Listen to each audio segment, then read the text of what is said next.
প্রিয় দর্শক, আসসালামু আলাইকুম। কেমন আছেন আপনারা সবাই? আশা করি ভালো আছেন আল্লাহর রহমতে। যাই হোক, আমি এখন বর্তমানে তালোড়া একটা ব্রিজে, নাগর নদীর উপরে এই ব্রিজটা, তালোড়া ব্রিজে আমি দাঁড়িয়ে রয়েছি। এই ব্রিজটা নতুন করা হয়েছে, তালোড়াবাসীর খুব উপকার হয়েছে এবং তালোড়াবাসীরা খুবই আনন্দিত। এই ব্রিজের উপর দিয়ে 4টি থানা গাড়ি যাতায়াত করে। তো প্রিয় ভাইরা, আমি আজকে এই ব্রিজটি আপনাদের ভিডিও করে দেখাবো, আপনারা মনোযোগ দিয়ে দেখেন। করার জন্য যাতায়াতের ব্যবস্থা এবং যোগাযোগের ব্যবস্থা ভালো হয়েছে, গাড়ি ঘোড়া সব কিছু চলতে পারতেছে খুবই।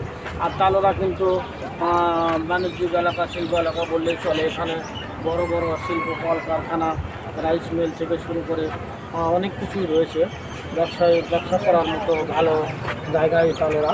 তো আমি আপনাদের এই ব্রিজটা সম্পূর্ণ ভিডিও করে দেখাই। দেখেন, খুবই সুন্দর ব্রিজ এবং এই ব্রিজটা কিন্তু নাগর নদীর উপরে। এই ব্রিজের এই পাশে দেখতে পাচ্ছেন, এটা কিন্তু নন্দীগ্রাম থানার দিকে। এটা সোজা আপনার সাইড, এটা এইদিকে এই দিক থেকে আপনার নন্দীগ্রাম কাহালু যত গাড়ি সব কিছু এইদিকে আসে।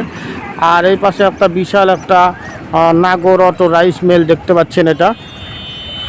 আর এখানে যেটা দেখতে পাচ্ছেন, এটা হচ্ছে নদী। এই নদীর নামে হচ্ছে নাগর নদী। এই নাগর নদীর ওপরেই এই ব্রিজটা করা হয়েছে। আর এই পাশে যেটা দেখতে পাচ্ছেন, এটাও নাগর নদী।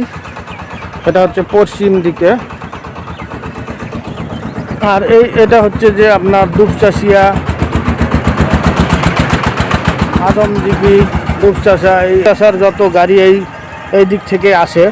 দেখেন, এই ব্রিজটা খুবই সুন্দর এবং উন্নত মানের। এই ব্রিজ নতুন চালু করা হয়েছে, এই ব্রিজটা করার জন্য অনেক উপকার হয়েছে। এই তালোড়াবাসীর খুব উপকার হয়েছে। শুধু তাই নয়, দুপচাচিয়াবাসী থেকে শুরু করে আদমদিঘি, নন্দীগ্রাম, কাহালু 4টা থানা, নওগাঁ, বগুড়া জেলা সবারই উপকার হয়েছে।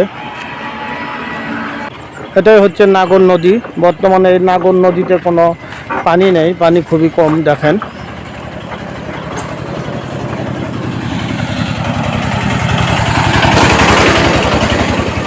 দর্শক, আমি আজকে এই তালোড়া এই ব্রিজটা ভিডিও করে আপনাদের দেখালাম। নতুন ব্রিজ, এই ব্রিজটা অল্প দিনেই করা হয়েছে খুবই উন্নতভাবে এবং সুন্দরভাবে নাগর নদীর উপর দিয়ে।